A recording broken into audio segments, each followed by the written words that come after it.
시청자 여러분 안녕하십니까. 아침엔 매일경제입니다. 오늘 조간신문에 실려있는 사진부터 먼저 보겠습니다. 매일경제에 실려 있습니다. 문 대통령의 안보 휴가 잠수함 안중근함을 시찰했다라는 기사가 좀 실려 있습니다. 문재인 대통령이 휴가를 마치고 오늘 청와대로 복귀합니다. 하루 전날인 어제 진해 해군기지에 있는 잠수함 사령부를 방문해서 안중근함에 직접 들어갔습니다. 현직 대통령이 잠수함 내부에 들어가기는 아마 처음이라고 합니다. 장병들을 격려했고요. 또 이 방위태세도 점검했습니다. 휴가를 갔지만 휴가가 아닌 휴가다라는 얘기들이 흘러나오고 있습니다. 음주 여대생들의 금지된 장난이다. 동아일보에 실려 있습니다. 최근에 좀 기울고 있다, 북쪽으로 기울고 있다는 주장이 제기돼서 정밀 조사가 진행이 되고 있는 경주에 있는 첨성대에 술 취한 여대생들이 벽을 타고 올라가서 저렇게 셀카 사진을 좀 찍었습니다. 소주 한 병을 나눠 마셨다라고 하는데 저 높이도 좀 상당한데 다치지 않은 것도 물론 중요합니다만은 첨성대 문화재가 훼손되지 않았다는 게 정말 다행입니다. 요즘 여대생들의 장난이라고 하기에는 좀 너무 철이 없죠.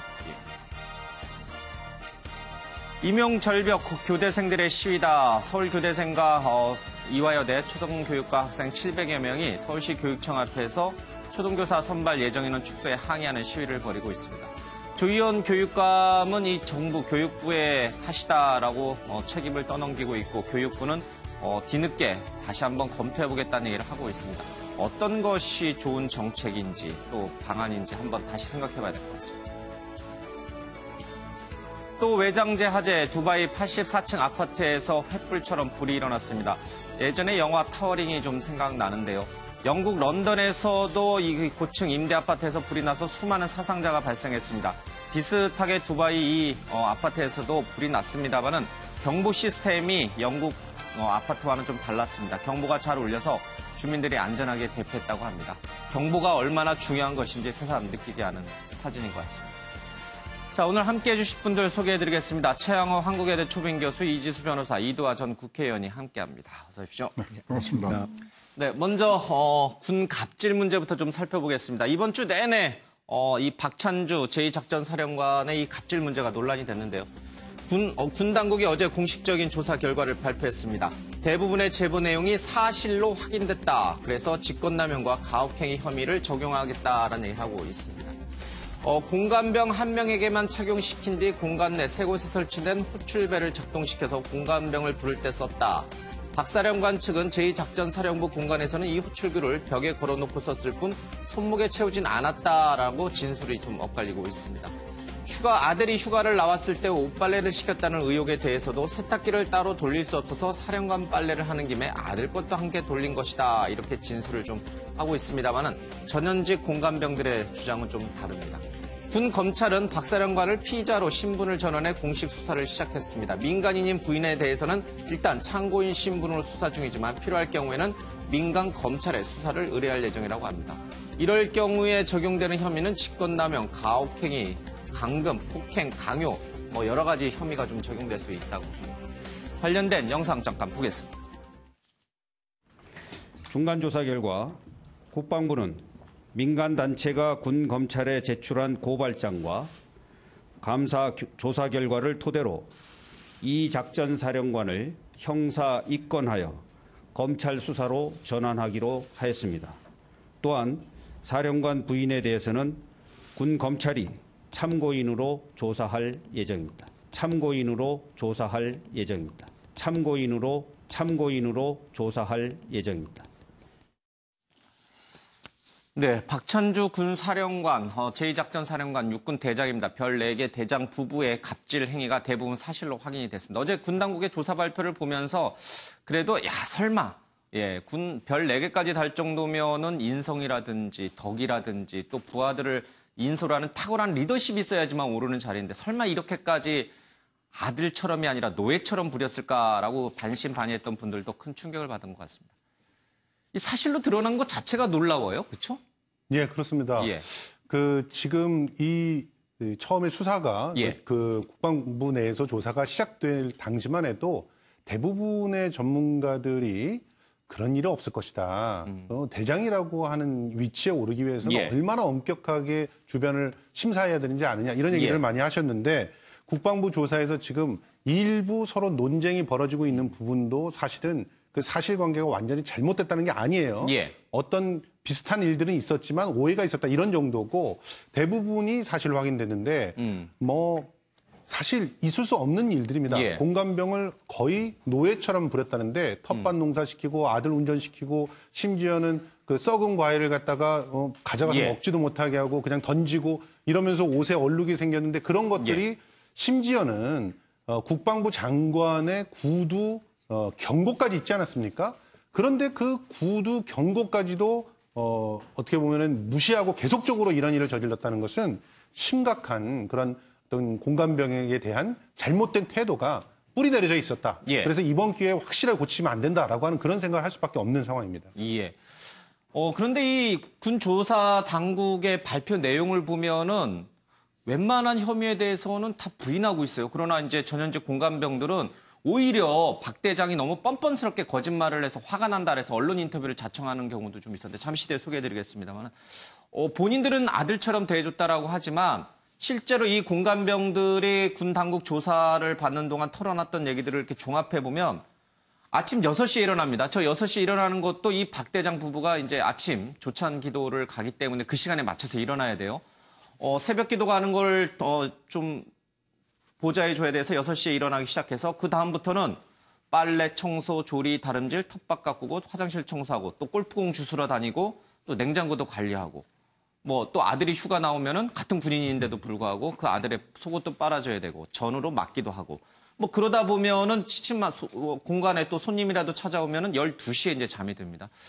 저게 현대판 이 솔건노비 아니냐. 네. 뭐 이런 얘기도 좀 나오는 상황인데 딱 저 읽어보면은 저게 어떻게 나라 지키라고 보낸 장병의 하루일까라는 의심이 좀 듭니다. 뭐 공관병이 사실은 할 일이에요. 이 일은.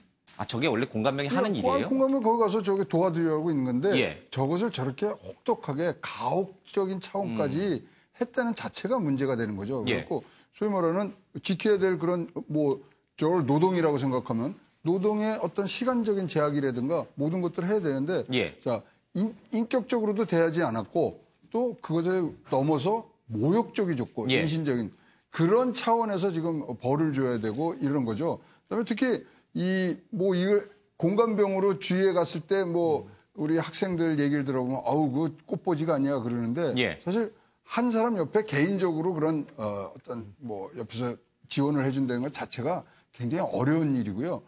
어려운 일인데 그거조차도 위에서 더 강압적으로 내려오니까 예. 정신적으로 얼마나 힘들었을까 예. 그런 생각이 듭니다. 사실 이제 이 군 지휘부 사령관이라고 하는 사람들은 외부 출입을 주말에 잘 못하잖아요. 그렇죠. 대부분 이제 영내에 머물러 있는 경우가 많으니까 그걸 조금 도와주기 위해서 운전이라든지 아니면은 뭐 식사라든지 정도를 도와주기 위해서 공관병을 두는 거지. 뭐 빨래하고 청소하고 다림질 시키고 소파 사이에 떨어져 있는 발톱 주스고 사모님 골프 연습 대신 시켜주고 골프공 야산에 가서 찾아오고 이거는 공관병의 업무 이 규칙 매뉴얼에도 없는 내용들 아닌가요? 글쎄요, 지금 요번에 박찬주 사령관 사태로 인해 가지고 지금 공관병들이 어떤 일을 하는지 예. 실체가 드러난 것만큼은 사실인데 좀 전에 교수님도 말씀하셨듯이 군대 갔다 온 분들은 다 알고 있습니다. 공관병들 저런 일 다 흔하게 했습니다. 그러니까 너무 일상적이죠. 너무 일상적인데 그것이 과연 지금 필요로 한 시대냐라는 말들이 나오기 시작한 거죠. 예. 좀 전에 예를 들어서 뭐 정말 저기 전방 뭐랄까 좀 외진 곳에 가 있는 분들 같은 경우에는 주변에 도움이 필요할 때가 있지만 군 조직을 보면은 사실 서울 시내에 있는 사령관들도 저렇게 똑같은 일을 그 공관병들을 두고 사적인 일을 다 맡기고 있거든요. 예. 그러니까 이것은 군 문화 자체가 지금 변해야 되는 시기에 온 것이고 다만 지금 박찬주 사령관 이 사태가 불거짐으로써 이 공관병 제도 자체가 한번 근본적으로 검토되어야 할 시기가 왔다라고 봅니다. 이것이 예. 과연 필요한 거냐. 왜냐하면 과거처럼 군에 갈 병력들이 넉넉할 때는 사실 뭐 여유가 있고 그러면은 그런 것들 가혹행위와 떠나서라도 배치할 수 있었겠지만 이제는 군 병력 자체가 대상 자체가 줄어드는 상황에서 예. 이렇게 소모적인 정말로 필요 불가결한 그런 직급이 아닌 곳에 과연 귀한 아들들을 보내야 되느냐 이런 사회적인 비판 예. 시각도 있기 때문에 이런 부분에 대한 근본적인 대책을 좀 필요로 하고 군의 뭐랄까 인권 사각지대로서의 군의 모습은 정말로 여러 번 지금 문제를 일으키고 있는데 예. 이 부분에 대해서는 정말로 과감한 좀 개혁이 이루어져야 될 거라고 보고 있습니다. 이 공감병 또 당번병으로 이렇게 차출이 되면은 진짜 말씀하신 것처럼 꽃보직이다. 남들은 땡볕에 유격하고 뭐 전투훈련하라고 그렇게 힘든데 공감병들은 뭐 이렇게 편하게 있는 거 아니냐라고 이제 부러워하시는지만 이번 이 폭로를 통해서 드러난 것은 부모가 찾아와도 면회조차도 가기 힘들다는 거예요. 그러니까 그리고 하루 종일 이 전자팔찌를 차고 있으면서 거의 5분 대기조처럼 이제 그렇게 영내에서 지내야 된다고 하니까 꽃보직은 아닌 것 같아요. 이렇게 보면. 뭐 인간적 모멸감도 훨씬 심하고. 근데 지금 이제 진술들을 들어보면 그 국방부에서 그 공관병으로 일하는 한 100여 명 이제 전체 전수 조사를 지금 하고 있다 그러죠. 그리고 과거의 사례를 들어보면 또 이 지휘관이 아주 편하게 해주시는 분들도 간혹 있었다는 거 아니에요. 예, 근데 아들처럼 그런 진짜. 경우에는 예. 정말 꽃보직이었다고 하는 분들도 있고 또 뭐 저는 이 중에서 제일 이제 군대와 관련이 없어서 잘 예. 모르지만 유격 훈련이라든가 아주 힘든 예. 훈련에서 빠질 수 있어서 아마 꽃보직이란 그러니까 위험에 노출이 덜 되니까 부모 예. 입장에서는 조금 안심이 된다 이런 일이 있었던 것 같습니다. 근데 두 분이 말씀하시는 것과 달리 저는 약간 의문을 갖고 있는 게 공관병이 지금까지 관행적으로 해왔던 것과 그리고 원래 공관병의 직무는 우리가 좀 구별해야 되는 게 아닌가라는 예. 생각이 저는 좀 드는 게요. 왜냐하면 공관병이나 당번병이 하는 일은 그 대장이라든가 그 지휘관이 해야 될 그 군사적인 일을 보조하는 거지 개인적인 일을 보조하는 게 그 그렇죠. 사람들이 할 예. 일은 아니겠죠. 그러니까 위수 지역의 경계를 계속 서야 된다든가 이런 어려움이 있으니까 그 업무 영역이 넓어질 수는 있겠지만요. 그 빨래라든가 아니, 특히 이제 조리, 식사, 집에서 식구들하고 식사하는 거, 예. 식구들 빨래 이런 거는 부인이 하셔야 되는 거지. 그게 공관병이 당연히 해야 될 일은 아닌 것 같아요. 그렇죠. 뭐 예. 관행적으로 했다만 그게 이제 문제가 돼야 되는 거고요. 예. 그리고 또 지금 말씀하신 것처럼 골프 연습 이런 건 군인으로서 하는 게 아니라 개인으로 하는 일이니까 예. 거기에 동원돼서는 안 되죠. 그죠?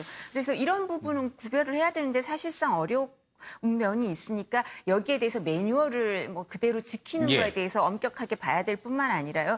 또 사실은 공관병이 지금은 필수적인 보직이 아니지 않겠습니까? 예. 사실은 예산을 아끼기 위해서 계속 한다는 그 군 전문가들 얘기가 있거든요. 그래서 이 시스템, 이 공관병 제도에 대해서 다시 한번 점검하고 필요한지 민간 인력으로 대체해야 될 건지 이 부분에 대해서 들여다봐야 될 필요가 있을 것 같고요. 이렇게 하니까 사실 이렇게 나라 지키러 갔는데 이런 얘기가 나오는 것처럼 예. 딴 일을 해야 될 사람들이 이런 일을 하고 있으니까 군 전체 전투력이 떨어진다 이런 예. 얘기까지 나오고 있는 것 같습니다. 이 공감병들의 일과를 앞서 이제 잠깐 봤습니다만은 정말 이렇게 뭐랄까 이제 집에 허드렛 일을 하는 분들 그런 용어로 쓴 것 같아요, 그렇죠? 뭐 예전에 있었던 진짜 뭐 솔고노비라고 하는 진짜 노비들이 하는 일 정도를 대부분 다 했는데. 그 중에서도 가장 힘든 일이 뭐였냐 하면은 같은 군인인데 아들 시중 들기가 가장 어렵다. 사실 20대 초중반의 나이면은 예민한 나이거든요. 그렇죠? 그렇죠. 뭐 사회에 대한 뭐 질풍노도까지는 아니더라도 사회에 대한 불만도 많고 여러 가지 이제 예민한 시기인데 장군을 이렇게 보좌하는 건 그래도 그럭저럭 이제 참을 만한데 장군의 아들 같은 사병인데 이제 공군이긴 합니다만 그 아들의 시중이 가장 어렵다는 얘기를 하고 있습니다. 박창주 사령관이 의혹이 폭로된 뒤에도 뻔뻔하게 아닌 척 해명하는 것을 도저히 참을 수 없어서 용기를 내서 제보를 하게 됐다 이런 얘기를 하고 있습니다. 중앙일보의 그 인터뷰 모습이 좀 나와 있습니다. 아마 이 A씨가 하는데 부모님 면회를 와도 말을 못 꺼냈다. 주방에서 쪽잠을 자면서 서로 망을 봐주기도 했다라고 얘기를 하고 있습니다. 주방에서 쪽잠을 자면서 언제 전자팔찌에 벨이 울릴지 항상 긴장했다는 얘기를 하고 있습니다. 부당한 일을 많이 겪었나라고 물어봤더니 너무 많아서 정리를 못하겠다 이런 얘기를 하고 있습니다. 조리병에게 너희 엄마한테 이렇게 배웠느냐라고 소리 지르는 걸 듣기도 했고요. 선물 받은 과일이 선물이 얼마나 많이 들어오는지 모르겠습니다만 선물 받은 과일이 냉장고에서 썩으면 병사들에게 집어 던지기도 했다고 합니다. 팔찌 벨을 눌러서 바로 뛰어오지 않으면 군뱅이 XX도 아니고 다시 제대로 빨리 못 오냐라면서 나갔다가 안방으로 다시 들어오기도 좀 했고요. 이 기사에는 없습니다만은 아마 이제 뭐 난초라든지 화초를 좀 키우는데 겨울에 그거 물을 주다가 약간 얼어서 이제 죽은 것 같습니다. 그랬더니 그 베란다에 너도 한번 물 맞고 밖에 서 있어봐라. 얼어 죽나 안 얼어 죽나라는 식으로 해서 베란다에 가둬두기도 했다고 합니다. 이게 이제 부인이 한 행동이에요. 그러나 이 박 대장 역시 이 부분과 관련해서는 뭐 자유로울 수는 없는 것 같아요. 그렇죠. 예. 실제로 여단장급이다라고 하면서 자기 부인의 예. 그런 어떤 그 갑질을 예. 옹호했던 사실이 좀 보고되고 있지 않습니까? 예. 근데 지금 우리가 이 논의를 할 때 정말 먼저 전제로 해둬야 될 것은 지금 현재 군에서 공관병들이 몇 명이나 되는지도 사실 잘 몰랐다라고 하는 얘기가 나오잖아요. 예. 그리고 공관병들이 어떤 일을 해야 되는지 매뉴얼도 만들지 않았었잖아요. 예.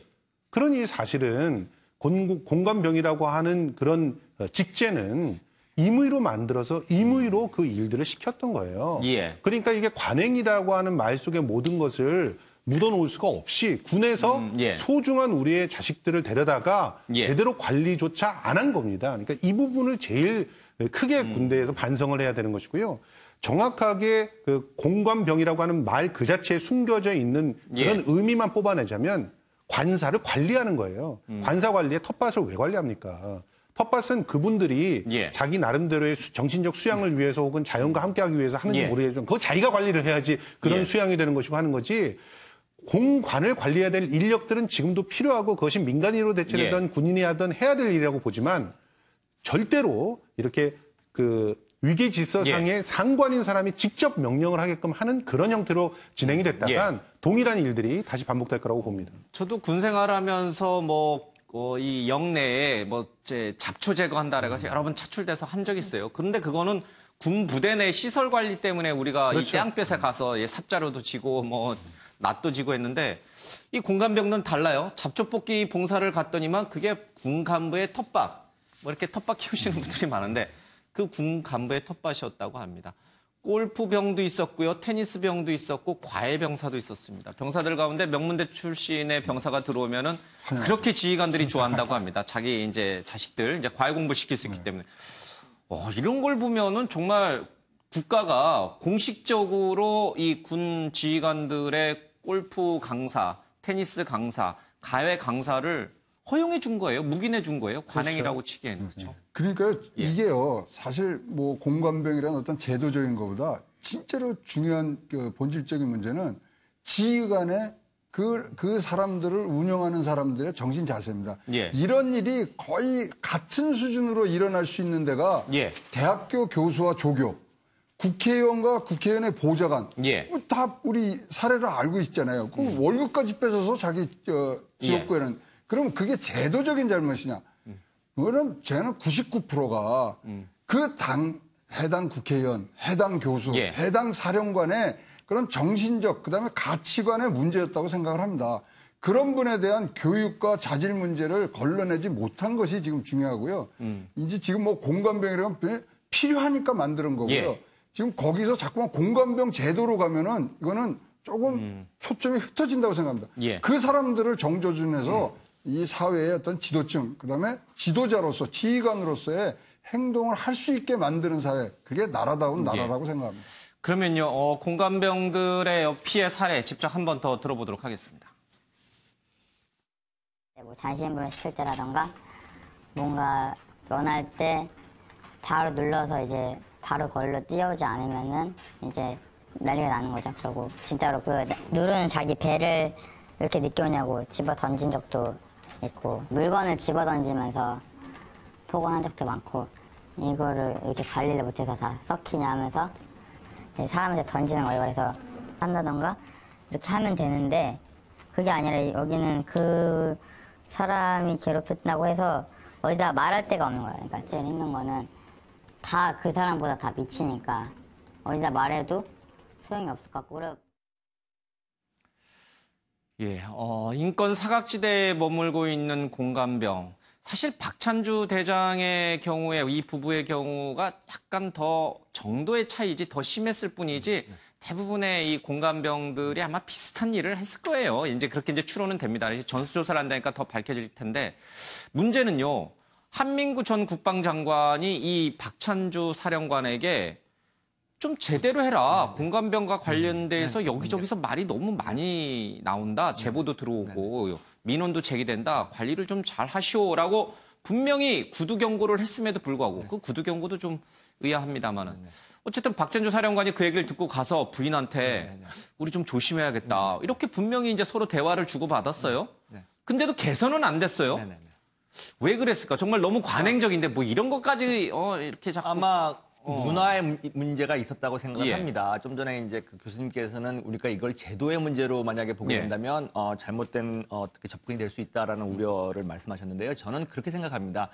개인에게 자꾸 그 문제에 초점을 맞췄을 경우에 그거를 어떻게 잘못됐을 경우에 교정할 수 있는 예. 어떤 한계라는 게 있기 때문에 이 군관병 자체가 지금 군대라고 하는 것은 사회입니다. 예를 들어 예. 명령이라고 하는 거에 대해서 절대 복종을 요구하는 그런 사회에서 과연 인간적인 사령관의 개인적인 품성에만 의존하고선 이 제도를 계속 유지해야 할 수가 있는가. 예. 이 문제에 대해서 한번 생각을 해봐야 하고요. 사실 저희가 군대 다닐 때도 공관병들이 몸은 편했지만 마음이 상당히 힘들었던 분들이 많이 있습니다. 왜냐하면 예. 인격적인 모독을 당하거든요.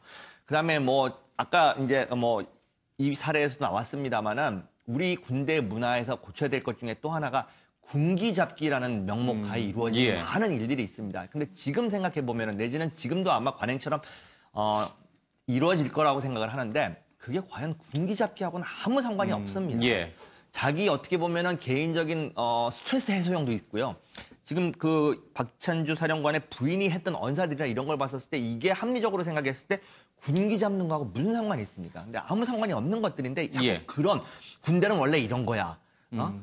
군기가 빠져서 네가 이렇게 행동을 해. 이런 식의 자꾸 접근을 하다 보면은 이 문제 자체가 예. 근본적인 해결을 할 수가 없는 것 같고요. 아무래도 이거를 계기로 공관병 제도에 대한 어떤 근본적인 예. 대책을 한번 세워야 될 거라고 생각합니다. 육군 대장 별 4개면은 사실 군인으로서는 이제 최고 올라갈 때까지 다 올라간 거예요. 이제 육군이 제2작전사령관 위에는 육군 참모총장하고 합참의장밖에 없어요. 그렇죠. 2명밖에 없어요. 근데 뭐 이번에 드러난 겁니다만은 이 군 관련된 징계 법조항을 보면은 박찬주 사령관을 징계하려면 징계위원회를 열어야 되는데 그 징계위원회에 이제 장교가 2명은 들어가야 돼요. 근데 상관이 들어가야 되는데 책임자. 육군 참모총장과 합참의장이 이 박찬주 사령관을 징계하기 위해서 징계위원회를 갖는다? 현실적으로 불가능한 거 아니에요, 그렇죠? 네, 3명이 있어야 예. 되니까요. 이제 3명이 구성이 안 되는 거죠. 2명밖에 안 되니까. 그러니까요, 예. 네, 그래서 일단 징계위원회 구성이 안 된다고 지금 얘기를 하고요. 그리고 군형법이라는 것 자체가 사실 이제 군인이라는 신분을 예. 기초로 해서 뭐 상명하복이라든가 그냥 일반 형법보다도 군대에서 더 필요로 하는 요소에 대해서 엄하게 처벌을 하는 그런 예. 요소들이 있는 거거든요. 근데 지금 말씀하신 것처럼 이렇게 들여다봤을 때 우리가 생각해 보니까 오히려 엄하게 처벌만 되는 게 아니라 군대라서 또 이렇게 얼기설기 얽혀 예. 그 금은코가 커서 빠져나가는 것도 오히려 있구나. 지금 말씀하신 것처럼 예. 징계위원회가 구성이 안 될 수도 있고요. 이런 문제도 있는 것 같아서 이 부분에 대해서는 근데 이렇게 군인권센터에서 지금 그 검찰청에도 고발을 하고 예. 그다음에 또 그 군에도 이 부분의 수사에 대해서 촉구를 했기 때문에 그 부부에 대해서 예. 그러니까 이렇게 빠져나가는 거 없이 아마 여러 혐의에 대해서 양쪽 다 수사가 이루어질 수밖에 없을 겁니다. 예.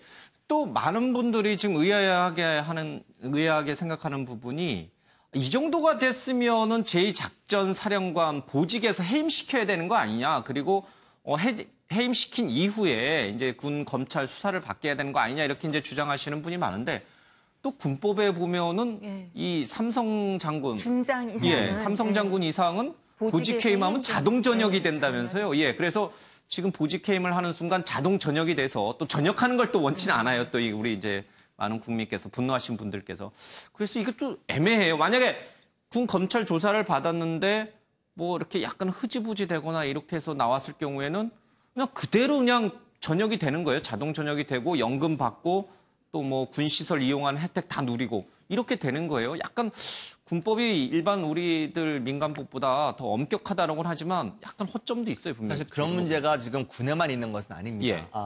검찰에도 이런 비슷한 문제가 있었고 예를 들어서 조사를 받는 동안에 검사가? 사표런집니다. 그렇게 되면은 파면이 아니라 이제 퇴직이 되는 거죠. 예. 그러다 보면은 연금이라든지 공무원연금 다 받죠. 예. 이런 것들에 대한 거를 그대로 누릴 수 있기 때문에 이제는 적어도 공무원 분야에서는 그것이 제도가 바뀌었습니다. 예. 조사를 받고 있거나 피의자 신분일 경우에는 자기가 사퇴를 못하도록 지금 예. 해놨는데 군대는 아직까지 이런 문제가 있는 것 같고요. 또 한 가지 징계위원회와 관련돼서 이번에 문제가 이제 불거지지 않았습니까? 예. 이렇게 직급이 높은 분 같은 경우에는 징계위원회 자체를 구성할 수 없을 정도의 지금 문제가 있는데 사실 예. 문제라고 하는 거는 어디서나 나올 수 있는 상황에서 사실은 징계위원회에서 이제는 민간인들이 참여할 수 있는 그런 여지들도 좀 둬야 된다고 생각합니다. 왜냐하면 예. 군대라고 하는 게 아까도 말씀드렸다시피 너무 특수문화 속에서 있다 보니까 자기들만의 어떤 시각이 있을 수 있고 예. 일반 국민이 봤었을 때 자꾸 봐주기식 조사, 봐주기식 수사 이런 내용들이 있다 보니까 이제는 민간인 눈높이로서 징계위원회에 참여를 예. 해서 이것은 정말로 받아들일 수 없는 상황이다. 이런 것들에 대한 고려도 한번 이번 기회에 해야 되는 게 아닌가라는 생각이 듭니다.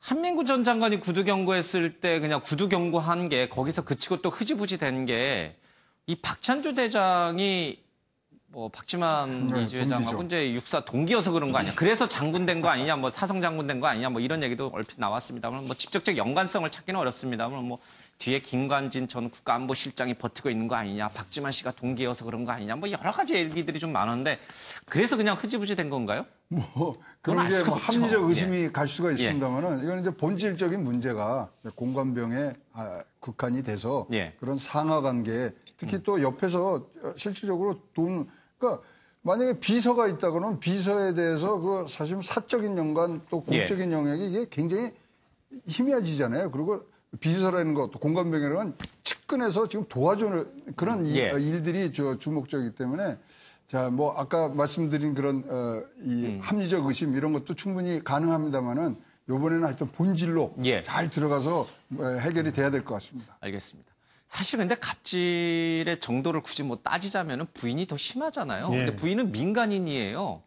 그래서 이제 민간 검찰에 수사를 의뢰한다라고 하는데 어떻게 되는 건가요? 이렇게 이제 남편은 남편대로 군 검찰에서 군법에 의해서 이제 아마 이제 조사를 받고 형사 입건한다고 하니까 이제 뭐 처벌을 받을 것이고 부인은 부인대로 또 민간 검찰에 가서 조사를 받는 건가요? 예, 지금 남편은 직권 남용으로 가혹행위를 했다는 거죠. 예. 자신의 직권을 남용해서.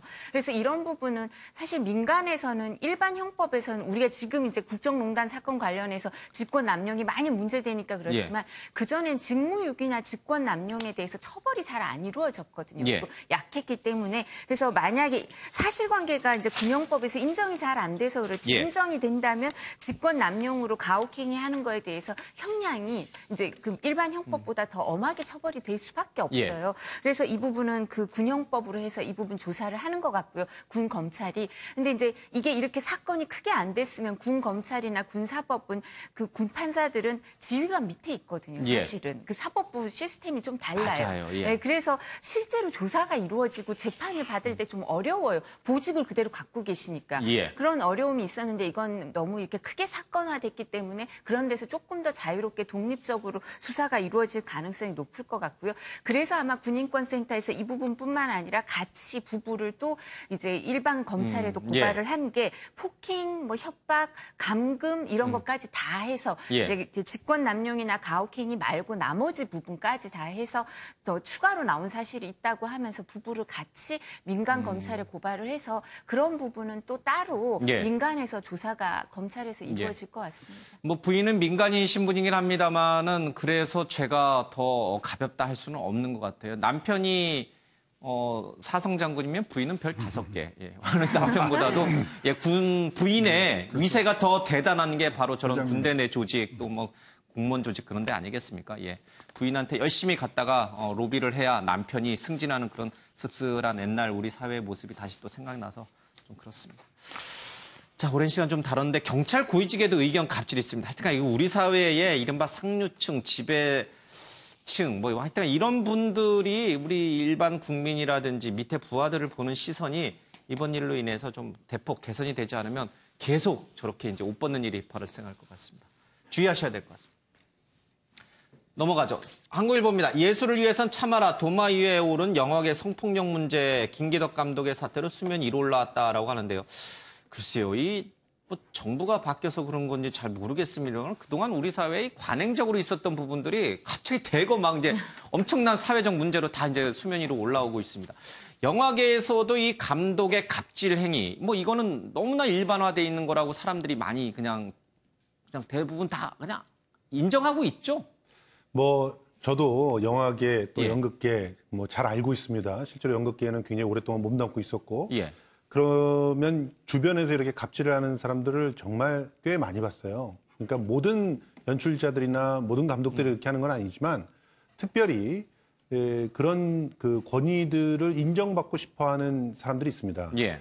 그런 사람들은 크게는 세 가지로 나눠서 갑질을 하는데요. 우선 예. 첫 번째는 자기의 영향력을 이용해서 갑질합니다. 그게 그 자기가 찍고 있는 영화, 자기가 만들고 있는 그 연극 작품 내에서는 예. 자기가 혼자서 힘을 행사할 수 있다고 생각될 때 그런 갑질을 해요. 그러니까 주로 영화의 상업 영화에서는 이런 일이 좀 통용되어 요즘 어렵습니다. 예. 뭐냐면 워낙 보는 눈이 많거든요. 감시하는 것들이 많아요. 예. 감독 얼마든지 교체될 수 있어요. 그렇기 때문에 이런 짓 잘 못합니다. 그런데 이제 그 예술 영화 같이 오히려 예. 감독이 거의 무소불위의 권력을 휘두를 수 있을 예. 때 이런 일이 더 자주 발생합니다. 그래서 대부분 보면 저예산 영화들 또 그 비상업적인 영화들 이런 데서 많이 이런 문제가 벌어지죠. 예. 두 번째로는 네트워크들이 있는데 이 네트워크가 굉장히 촘촘하고 또 예. 굉장히 폐쇄적입니다. 그래서 이 네트워크를 가동해서 갑질하게 되면 자기는 갑질을 당한지도 모르고 피해를 입게 되는 경우가 많습니다. 예. 그러니까 뭐 가령 이번에 문제가 됐는데 연극계에서 어떤 시간 강사가 자기가 5년 동안 다니던 대학에서 잘렸어요. 예. 그런데 알고 봤더니 그 대학이 아닌 다른 데 대학에 있는 교수가 그 대학 교수한테 그런 얘기를 한 거죠. 예. 자기 작품을 비평했다고. 그러니까 이런 일들이 벌어집니다. 그리고 세 번째는 나중에 이 사람들이 갖고 있는 여러 가지 그런 그 부대적인 파워 효과들이 있습니다. 그런 파워 효과들로 옴쭉달싹 못하게 만드는 그런 힘들이 있거든요. 그래서 실제로 이 바닥에서 일을 하려고 하는 사람들은 쉬쉬하고 참고 살아야지 문제를 해결할 수 있다고 이렇게 보는 것들이 많아서 지금까지 잘 드러나지 않았던 것인데 요즘은 사회적 분위기라기보다 실제로 그게 극에 달했다고 봐야 됩니다. 그러니까 알겠습니다. 모든 예술계의 그런 문제들이 극에 달해서 하나둘씩 터져나올 수밖에 없는 상황이라고 보시면 될 것 같습니다.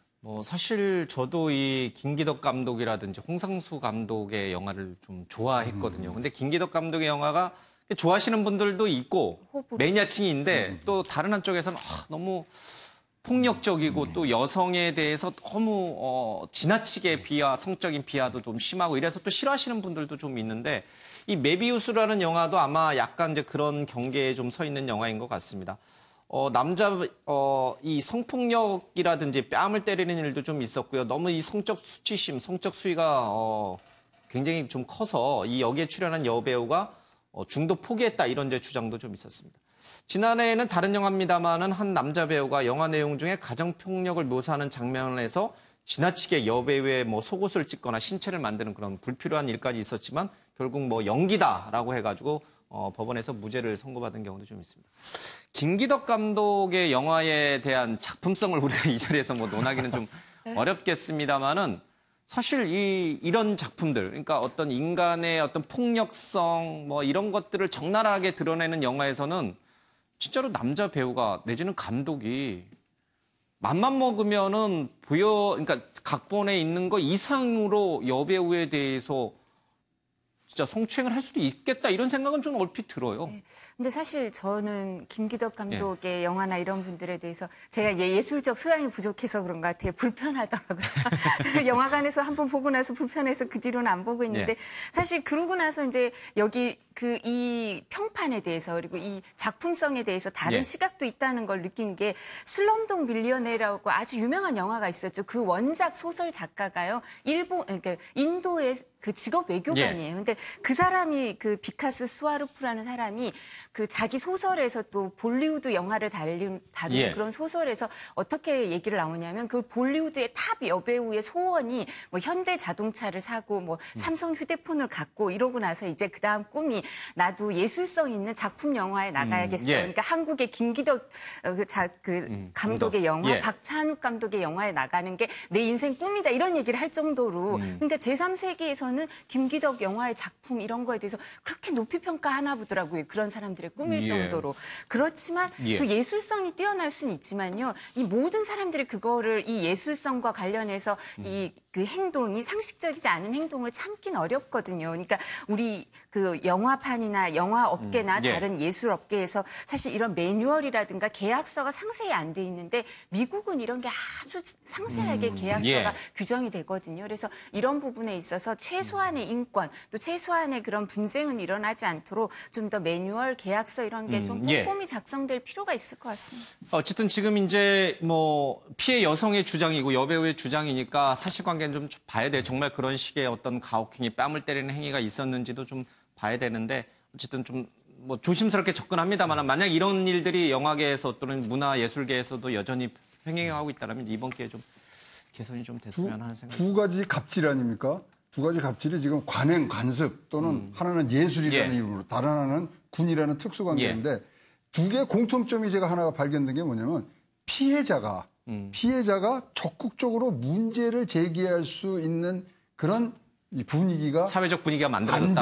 안 돼 있기 안 때문에 돼 있었다. 예. 그것들이 됐고 이번에는 SNS에서 예술 쪽은 예. 자기가 이제 그런 운동이 벌어지니까 됐고 이번은 어떤 계기로 해서 공감병들이 직접 나서서 얘기하니까 이게 수면으로 떠왔기 예. 때문에 제도적 측면에서도 하나 꼭 생각해야 되는 게 피해자들이 문제를 적극적으로 제기할 수 있는 창구 예. 이거 꼭 필요하다고 생각합니다. 이제 뭐 공감병, 운전기사, 뭐 배우들 이렇게 사회적으로 약간 이제 의뢰 위치에 처해 있는 분들 이제 함부로 대하면 안 돼. 이제 그분들이 마음껏 자신들의 상황을 얘기할 수 있는 사회적 분위기가 만들어졌어요. 짧게만 한 말씀 드리고 싶은데요. 그러니까 지금 사회에서의 갑의 위치에 있는 분들이 지금 사회에서 플랫폼 자체가 바뀌고 있다는 걸 빨리 인식을 해야 됩니다. 예. 왜냐하면 예전과는 달리 좀 전에도 말씀하셨듯이 SNS 사회가 됐고 예. 예전에는 사실 문제를 제기를 하더라도 증거 갖고 와봐 이런 말을 했었을 예. 때 증거를 제시할 수 없는 경우가 많았습니다. 요새는 스마트폰들 다 갖고 있습니다. 웬만한 예. 거 증거 다 나오고 정말 교통사고까지도 블랙박스에 다 찍히는 사회가 됐기 때문에 자기가 남들보다 조금 사회적으로 우월하다라고 예. 있는 분들이 과거의 행태로서 행동을 한다면 앞으로는 큰 코 다치는 사회가 왔다라는 것을 맞아요. 좀 깨달았으면 좋겠습니다. 여기 계신 분들의 직업도 사실은 굉장히 논란의 소지가 많은 뭐 교수, 학생에 대한 갑질, 뭐 연일 신문에 나오죠. 변호사들 뭐 회식 자리에서 여러 뭐 있죠. 또 국회의원들 보좌관에 대해서 갑질. 그러니까 우리 사회 곳곳에 약간 이제 조금 이제 뭔가 이게 힘을 갖고 있다라고 느끼시는 분이 계시면 벌써 이제 자기 자신부터 조금 약간 돌아보는 그런 시대가 좀 된 것 같습니다. 넘어가겠습니다. 고 최진실 씨의 딸이 SNS에 글을 하나 올렸는데 저도 그 전문을 다 읽어봤어요. 이게 사실관계는 잘 모르겠어요. 자신을 키워준 외할머니가 자신을 정말 그렇게 학대를 한 건지 아니면은 이 감수성이 예민한 중학교 2학년이라고 하는데요. 이 최준희 양이 조금 오바 내지는 뭐 이렇게 약간 철없는 뭐 이런 쪽인지 아직 진실은 잘 모르겠습니다만은 그 내용만 놓고 보면은 좀 충격적이에요. 근데 조심스럽게 예. 우리가 이런 부분은 고민을 해봐야 됩니다.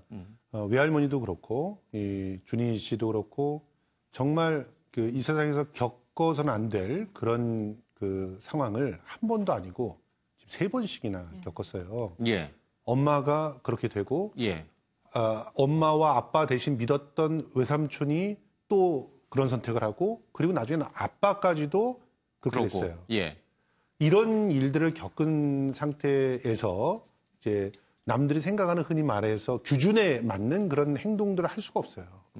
그런데 그렇게 규준에 맞는 행동들을 할 수 없는 사람끼리 지금 둘이 모여 산다는 거죠. 예, 그러면 그 안에서 분명히 어떤 심각한 갈등들이 벌어질 수 있을지 모르는 상황입니다. 그래서 사실 지금 제일 중요한 것은 준희 씨도 그렇고 또 우리 최진실 씨의 어머님도 그렇고 조금 더 아주 정기적이고 일상적인 그런 예. 상담들이 좀 필요한 상황이라고 보고요. 그런 상담들 속에서 이런 문제들이 좀 사라질 거라고 저는 예. 생각을 합니다. 근데 그런 게 너무 사회적으로 배려들이 안 되기 때문에 지금 그냥 저 사람들의 몫은 저 사람한테 던져져 있잖아요. 예, 사실 개인적으로 누가 도와주는 그런 사람이야 기껏해봤자 지금 몇몇 없거든요. 예. 이런 것들은 굉장히 안타까운 상황입니다.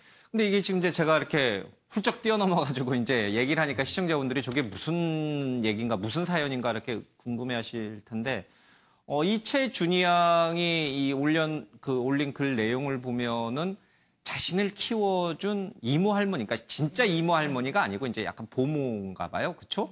어렸을 때부터 자신을 키워준, 실제적으로 키워준 그 이모 할머니가 있었는데, 피가 섞인 이 외할머니가 저 이모 할머니가 재산을 노리고 너의 재산을 노리고 지금 너 옆에 있는 거니까 멀리해라라고 하면서 이제 떼놓기 시작하면서 이제 힘겨운 일생이 시작됐다라고 이제 털어놓고 있습니다.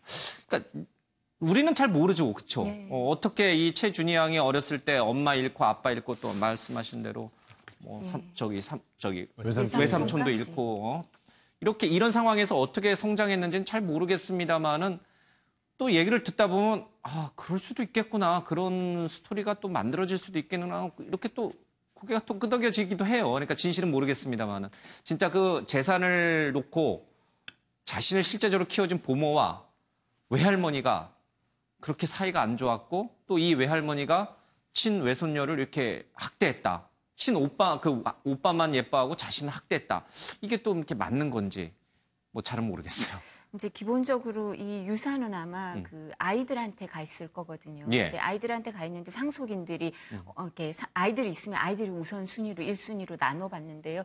근데 이제 성인이 될 때까지는 법정 대리나 후견 누가 이렇게 법정 대리를 해줄 필요가 있을 텐데 그러니까 이제 외할머니가 기본적으로 해주시겠죠. 지금은 아무도 가까운 예. 친척이 없고 이제 성 씨도 아마 친가 쪽 성을 따르지 않고 최진실 예. 씨가 그 조 씨가 아니라 최 씨니까, 예. 자신의 성을 따르게 해놨으니까 그래서 친가에서는 할아버지 살아계시지만 관여 안 하겠다 이렇게 얘기했다는 거 아니에요. 예. 그래서 그런 문제까지 있으니까 더 복잡하게 보일 텐데 저도 평론가께서 말씀하시는 것처럼 이 집 가정의 일은 남들이 생각할 것보다 몇 배의 정말 이렇게 가혹한 일들이 있었기 때문에 예. 감정적으로 이렇게 평온하기가 쉽지 않을 것 같아요. 그 어머니 입장에서도 외할머니 입장에서도 자식을 가슴에 둘이나 묻고 있는데 마음이 그럼요. 어떻겠어요, 그죠? 예. 근데 이제 외손녀는 또 할머니하고는 세대 차이가 더 나잖아요. 예. 세대 차이가 나니까 그리고 왜 그 오빠가 있는데 오빠를 만약에 조금 더 예뻐한다든가 이러면 더 상대적인 박탈감도 아이가 느낄 수도 있을 예. 것 같아요. 그래서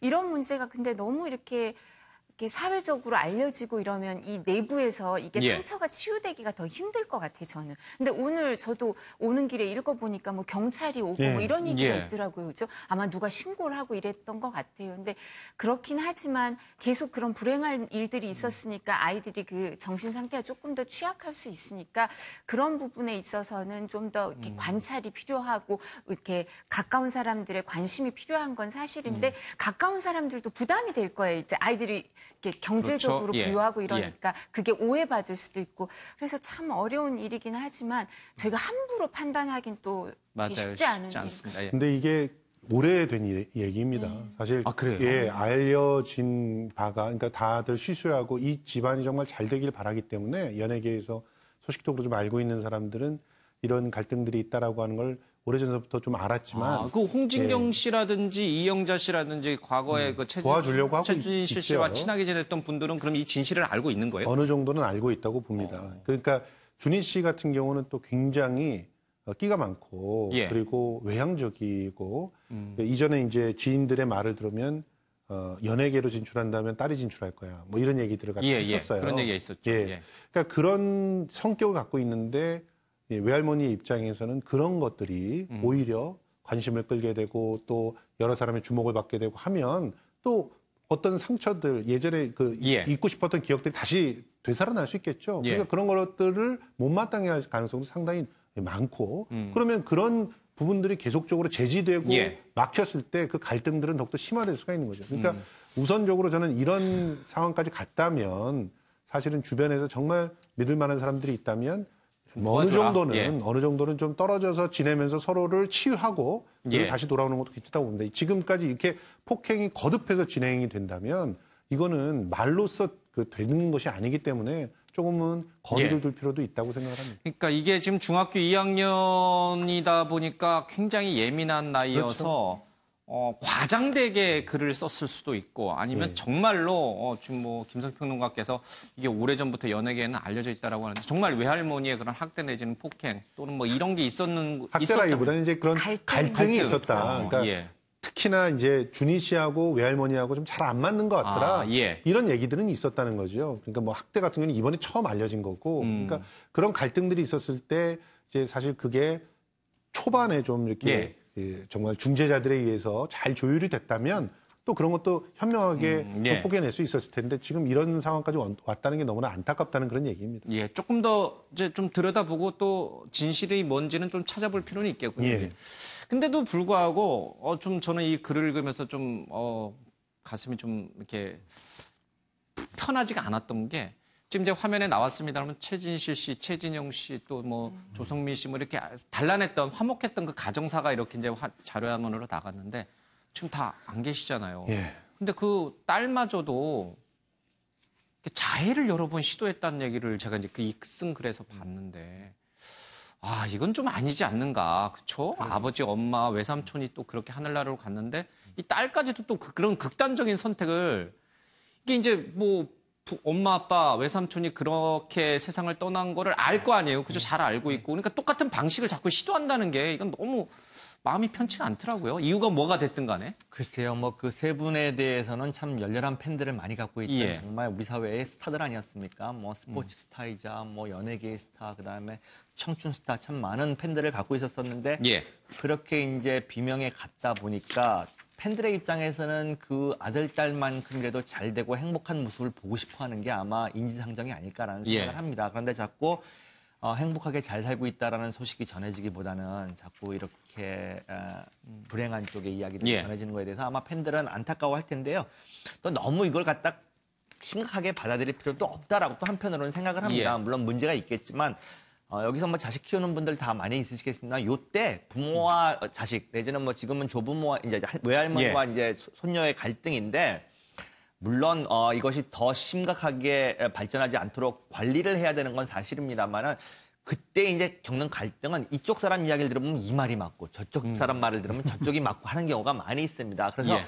제가 뭐 감히 말씀드리고 싶은 상황은 대화를 좀 많이 하고 서로 간의 입장을 좀 이해할 예. 수 있는 그런 노력을 좀 하면은 팬들이 기다리는 좋은 소식이 좀 전해지기를 바라고 있습니다. 알겠습니다. 그래서 어떤 일이 있어도 극단적 선택은 하지 말아야 됩니다. 좀 그렇고 감수성에 굉장히 예민한 나이기 때문에 주변에 돌봄이 필요한 나이니까 조금 더 관심을 갖고 지켜봐야 될 것 같습니다. 제가 오랜만에 이게 아침 프로 이제 진행을 하는데 연예계 소식을 하자니까 좀 그렇긴 하네요. 연예계 소식 하나 더 다루죠. 이정재 씨와 임세령 씨 뭐 이제 세간에 다 알려졌죠. 결혼을 안 하시고 계시지만 어쨌든 간에 이제 연인 관계인데 뭐 택시 운전사라는 영화를 봤다고 해요. 그렇죠? 네. 예.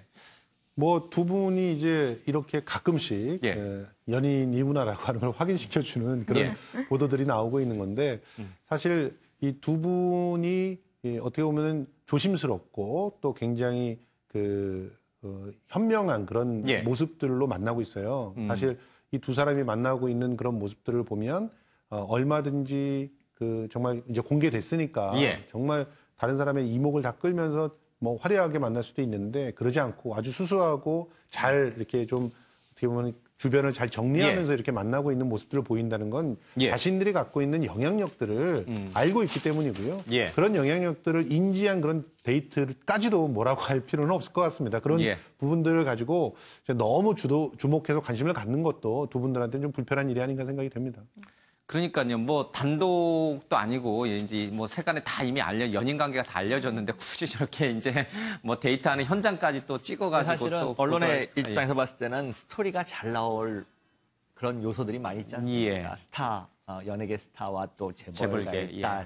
예. 이 스토리들이 뭐 그냥 세간에 예. 입방아에 오르기에는 좋은 아이템이니까 아마 가끔씩 이렇게 올라오는 게 아닌가 생각을 근데 해봅니다. 임세령 씨 입장에서는 이 사진이 나온 게 조금 불편할 것 같아요. 그럼요. 지금은요. 많이 불편할 것 같아요. 왜냐하면 아이들이 이제 나이가 좀 그렇겠죠. 예. 있으니까 아이들이 예민할 수도 있고 또 엑소 허즈번드 지금 그 제품 받으면서 이제 그 막바지를 향해 가고 있는데 예. 본인은 일상사일 수는 있는데 이렇게 다른 사람의 주목을 받으면서 이렇게 관심을 끄는 거에 대해서는 조금 부담이 될 것 같아요. 그렇죠. 있습니다. 이 재벌계, 연예계는 사실 이제 일반인들이 알기 어려운 어떤 동떨어진 세계처럼 느껴지잖아요. 근데 그 세계에서 어떤 일이 벌어지는지 그건 굉장히 이제 세간에 이제 관심을 받을 수밖에 없긴 하지만 그럼에도 불구하고 좀 프라이버시 같은 건 좀 지켜줬으면 좋겠습니다. 전두환 회고록 5.18을 왜곡했다라고 해서요. 광주지방법원이 출판 배포 금지 결정을 내렸습니다. 회고록이 나올 때마다 여러 차례 이제 좀 논란이 좀 됐어요. 그렇죠? 5.18 당시에 북한군이 개입하고 전 대통령은 관여하지 않았으며 헬기 사격이나 폭력 진압이 없었다는 내용은 허위 사실 혹은 의견 표현이다라고 하면서 역사를 왜곡하고 우월단체와 유가족의 인격권을 침해했다라고 하면서 출판 배포 금지 결정 사유를 좀 밝혔습니다. 저는 뭐 이 책 아직 읽어보지는 않았습니다만은 그동안의 이 역사적 진실로 밝혀진 부분과 배치되는 부분이 좀 상당히 있나 봐요. 그렇습니다. 이거는 예. 세 권이 한 질로 돼 있는 예. 그런 회고록인데 그 중에서 1편 혼돈의 시대 거기에 30군데 이상이 5.18 우리가 알고 있는 상식적인 5.18에 관한 배경이라든가 결과에 대해서 다른 그러니까 왜곡됐다고 지금 이제 주장이 되어 있는 부분들이 있죠. 그런 부분들이 지금 이제 게재가 돼 있기 때문에 법원으로 법원이 그에 대해서 이제 출간과 배포를 금지하라. 그래서 이제 법원이 결정을 내준 거예요. 이쪽에는 내 주장은 이렇다. 저쪽에서는 그건 아니다 이렇게 싸웠는데 법원이 그렇다면 마지막 보루로서 이것이 진실이냐 아니냐 그리고 이것이 국민들을 오도할 수 있는 가능성이 있느냐에 대해서 내렸기 때문에 배포 금지하셔야죠. 그리고 그거에 대해서 이제 말씀을 하실 거 있으면 이래서 저래저래한 사항이 나온 거에 대한 사실관계를 이제 전두환 대통령 측에서 밝혀야 되겠죠. 왜 발표를 하는 걸 내가 명령을 안 내렸냐. 증거를 대셔야죠. 이 역사적 사실도 그러니까 그 역사의 한복판에 서 있던 당사자들, 그러니까 서로 이제 이해관계가 엇갈린 당사자들이 볼 때는 이 같은 역사적 사실임에도 불구하고 다른 시각에서 볼 수는 있어요. 있음에도 불구하고 그래도 진실이 무엇인지는 이제 어느 정도는 이제 시간이 지나면 밝혀지기 마련인데 보통 회고록을 쓸 때는 마지막으로 쓰는 거 아니에요, 그렇죠? 자신이 잘했든 잘못했든 그 과오가 무엇이든 솔직하게 써놓고 가는 게 이제 회고록이어서 마지막 이제 용서의 장이 되기도 하는데 이 상황만 놓고 보면은 전두환 전 대통령 마지막까지도 거짓말을 하고 가는 형태가 돼버린 거예요. 글쎄요, 뭐 자기 머릿속에서는 자기가 지금 거짓말을 하고 있다는 것조차도 인정을 안 하겠죠, 아마. 근데 뭐 아까 말씀하신 것처럼 어떤 사건에 대해서 당사자들만의 시각이 차이가 있을 수도 있습니다. 하지만 그 5.18 불행, 우리의 역사의 근대사에 어떻게 보면은 가장 불행한 그 사건에 대해서는 많은 희생자가 있었음에도 불구하고 아직까지도 책임자가 없는 상황입니다. 그런 점에서 전두환 씨 같은 경우에는 정말로 우리 사회가 자기를 잊어주고 있는 것만 갖고도 감사를 해야 할 입장에 있습니다. 자꾸 이런 식으로 사회에 어떤 이목을 집중하는 행위 자체를 한다는 것 자체가 역사 앞에 또다시 죄를 짓는 겁니다. 정말로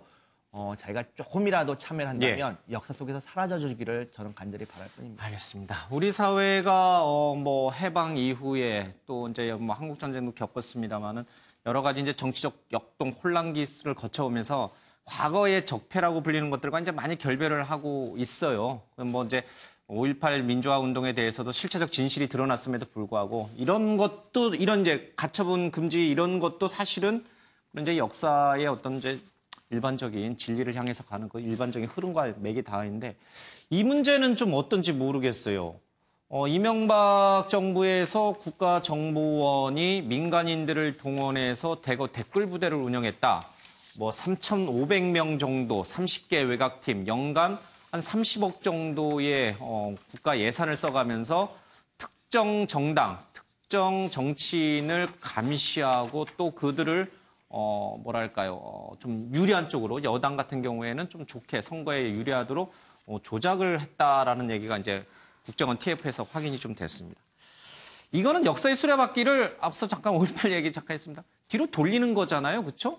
왜 이런 일이 민주화가 진행이 된 이후 정부인 이명박 정부에서 벌어졌을까?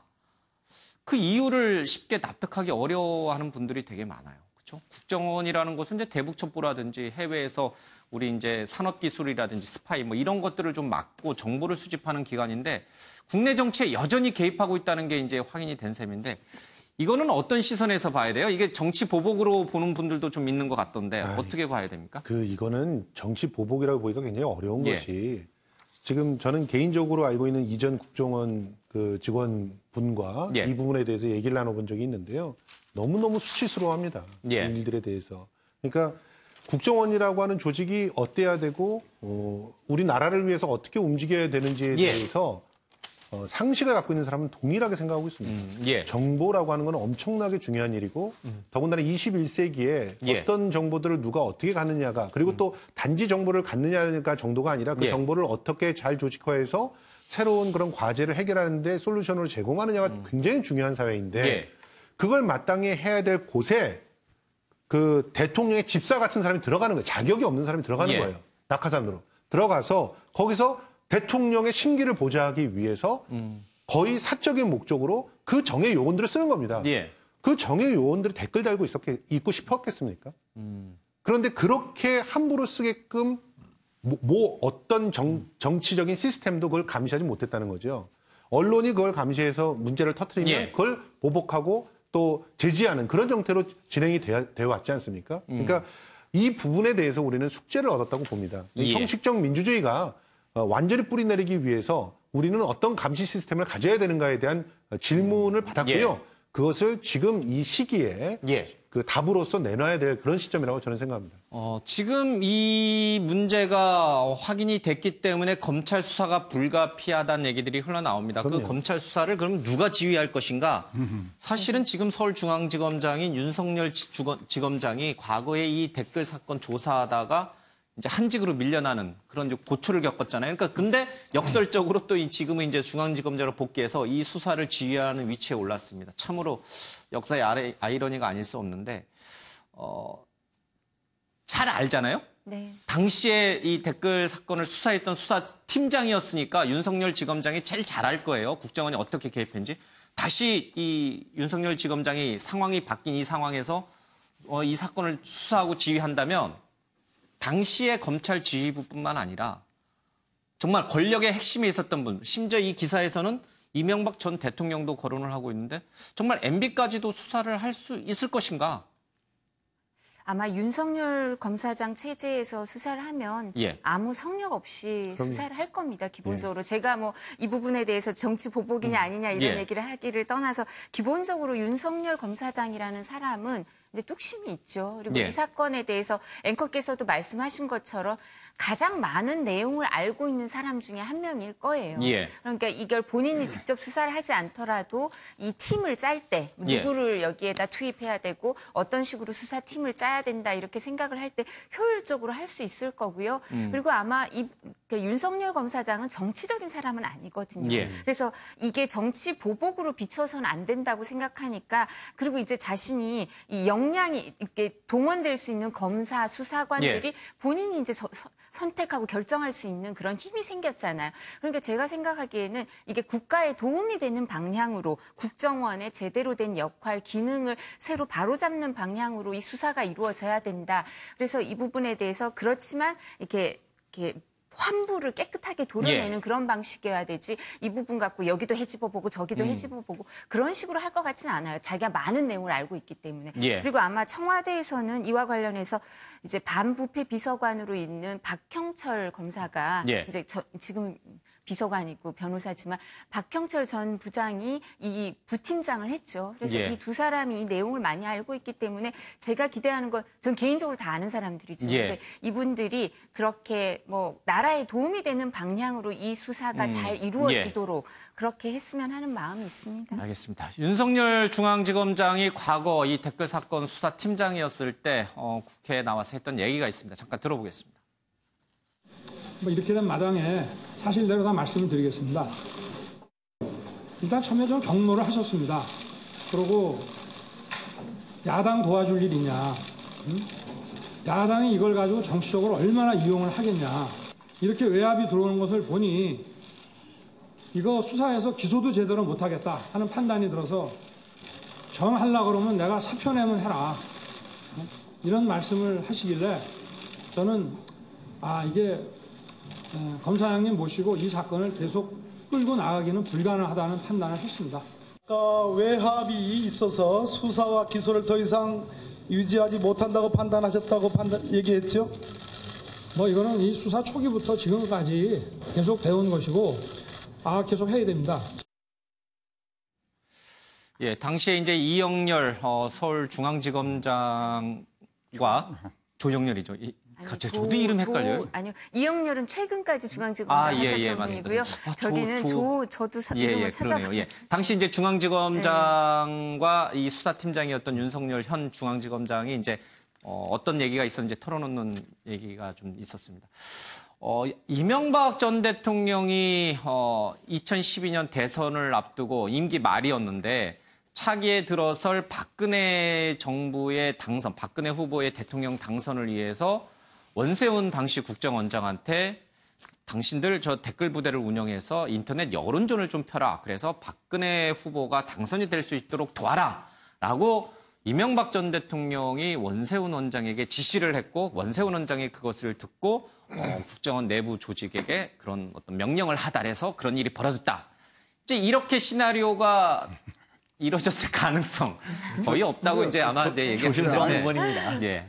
재수사는 좀 문제가 있는 것 같아요. 왜냐하면 예. 저 재판이 진행되고 있잖아요. 그래서 예. 대법원까지 갔다가 환송 파기심으로 지금 돌아와서 이제 뭐 예. 마지막 그거를 기다리고 있는데 지금 여기서 같은 시기에 벌어진 일에 대해서 일사부재리 원칙에서 지금 원세훈 전 국정원장에 대한 어떤 심판을 다시 시작한다는 건 지금 좀 안 되는 것 같고요. 뭐 진짜로 이번에 청와대 문건에서 새로운 게 나왔다 그러면 다 다른 관점에서 볼 수는 있습니다만 예. 재수사 저는 좀 깨알뚱합니다. 그러니까 제가 이제 여쭤보고 싶은 거는 이명박 정부가 박근혜 정부의 탄생을 위해서, 그러니까 보수 정권의 정권 재창출, 정권 연장을 위해서 이런 일을 벌인 것인가, 아니면 국정원 자체가 알아서 과잉 충성하듯이 그렇게 한 것인가, 네. 뭐 어느 쪽인가 이런 부분에 대해서도 글쎄요. 한번 판단을 해봐야 될 필요가 있다 싶어서요. 지금의 사실관계 예. 아직 섣부른 감이 있습니다. 하지만 합리적 추정은 충분히 가능합니다. 예. 만약에 이명박 정권이 다른 야당 세력에게 만약에 정부를 넘겨줬을 때 예. 자기가 처할 수 있는 어떤 곤란함들, 왜냐하면은 뭐 그 당시에 많은 국책 사업들을 하면서 예. 지금까지도 그 문제들이 지금 불거져 나오고 있지 않습니까? 예.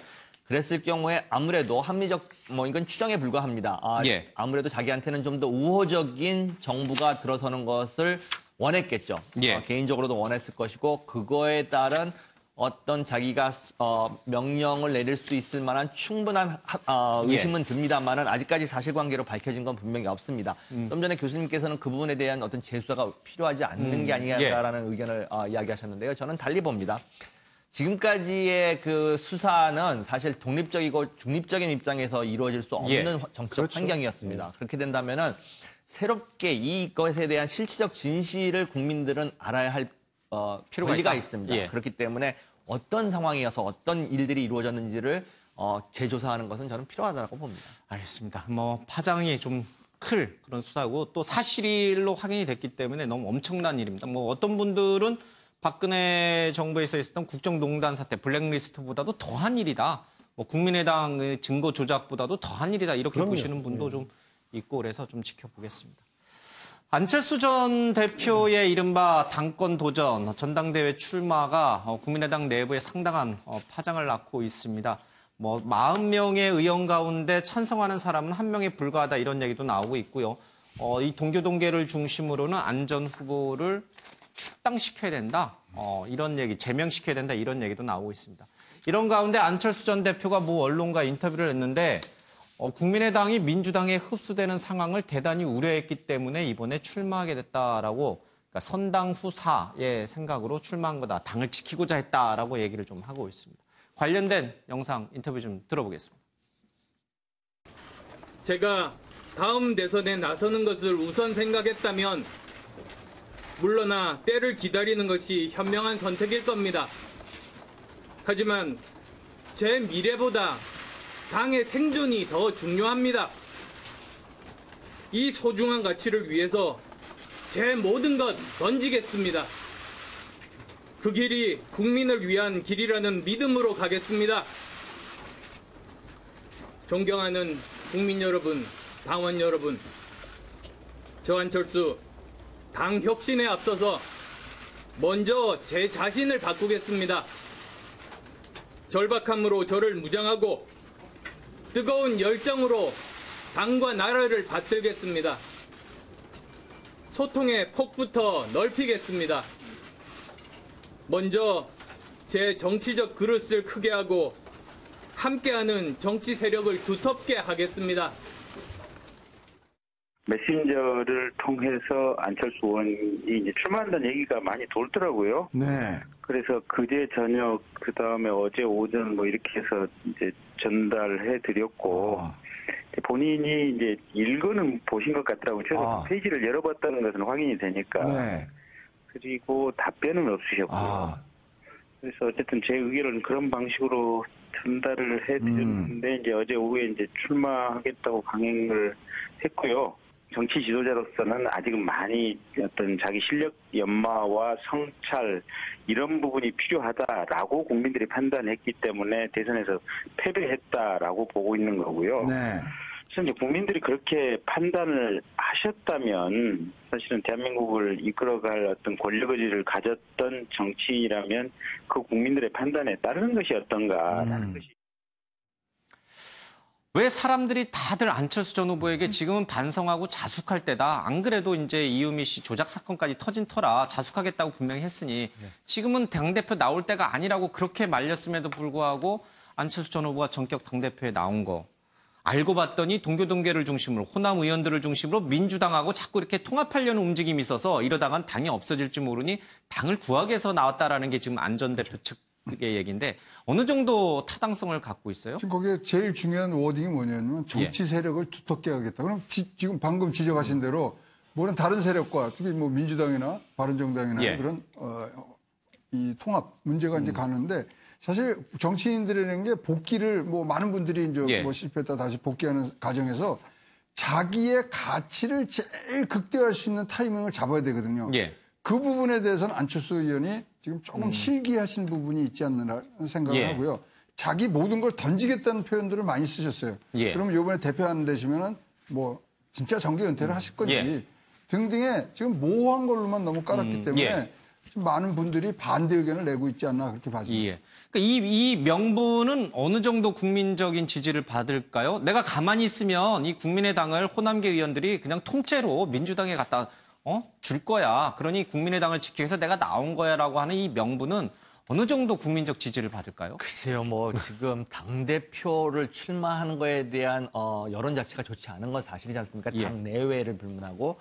그랬을 때 뭔가 그래도 좀 정당한 이유를 명분을 좀 찾아야 되는데 그것을 지금 민주당과의 어떤 통합하는 거에 대한 우려로 나타냈는데 저는 그 안철수 전 대표의 지금 정치판을 읽는 그 수 자체가 그렇게 높지 않다라는 생각을 합니다. 물론 뭐 국민의당 호남 의원들 일부와 민주당의 통합 내지는 흡수 통합 이 부분에 대한 논의는 계속 있어 왔습니다만은 지금 여러 정황상으로 그것이 실현될 수 있는 가능성은 낮다라고 보는 게 대다수 정치 평론가들의 평이고 또 사실 당에 있는 분들도 여러 여건들이 있습니다. 지금 이것을 진행될 수 없게끔.